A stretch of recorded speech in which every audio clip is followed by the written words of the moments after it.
Le legs extension pour ceux qui ont mal au tibia de par ou la charge ou de par une sensibilité sur le tibia. Ce qu'on va faire, c'est qu'on va prendre un tapis, on va le plier en 3.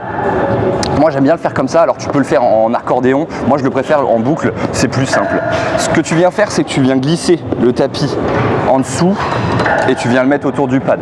Normalement cet exercice là est quand même destiné à des gens qui sont avancés dans la pratique parce qu'ils mettent lourd, ou alors une spéciale sensibilité, mais du coup le réglage se fait par rapport à la longueur de tes tibias, de tes fémurs pardon, pour accéder à une flexion et une extension maximale. Dès que je me suis mis ainsi, je viens garder le coussin le plus haut possible et je viens tirer pour me mettre en avant. Ce que je viens faire, je viens me pencher en avant pour avoir un maximum d'amplitude.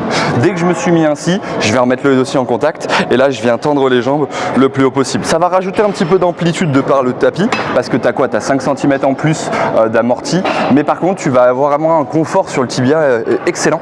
Donc dès que tu es un peu lourd, c'est vraiment super, ça va plus tirer et tu vas plus sentir la barre qui est à l'intérieur de la mousse en plus de ça. Essaye de garder les pieds quand même plutôt droits, généralement ça peut se décaler avec la charge et le temps de la machine, donc garde les pieds plutôt au milieu, ça sera plus simple. Pense à tirer dans tes bras, poitrine sortie et tu tires.